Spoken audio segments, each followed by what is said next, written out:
Deer students, welcome you once again to my daily grammar class.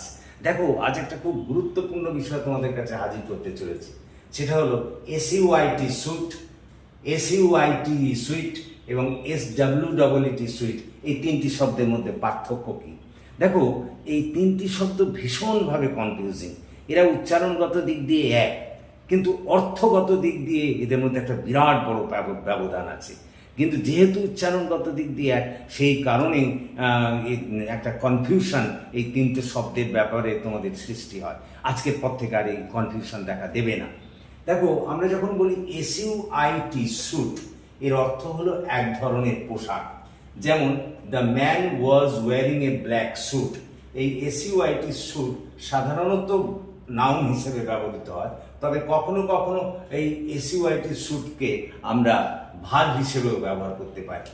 আবার এসইউআইটি sweet, এর অর্থ হলো কিন্তু এ সেট অফ কানেক্টেড রুমস। একসঙ্গে সংযুক্ত কতগুলো ঘরকে সাধারণত সুইট বলে। সাধারণত এটা ওই হোটেলে কিন্তু দেখা যায়। আর যেমন মনে করো, the actor was staying in a luxurious hotel, luxurious sweet. এখানে সুইট শব্দটা হচ্ছে এই কানেক্টেড রুমস অর্থে ব্যবহৃত হয়েছে। এবং এই এসইউআইটি সুইট, এটা কিন্তু হলো একটা নাউন। তারপরে দেখো এসডব্লিউডব্লিউটি সুইট, এটার অর্থ হলো মিষ্টি জাতীয় দ্রব্য বা প্লেজেন্ট ফিলিং অথবা প্লেজেন্ট টেস্ট। যেমন মনে করো, আমি এখানে লিখছি the mango was juicy and sweet. আমটা ছিল রসালো এবং মিষ্টি।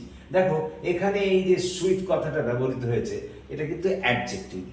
সাধারণত সুইট অ্যাডজেক্টিভ হিসেবে ব্যবহৃত হয়, তবে কখনো কখনো নাউন হিসেবেও এটা ব্যবহৃত হতে পারে।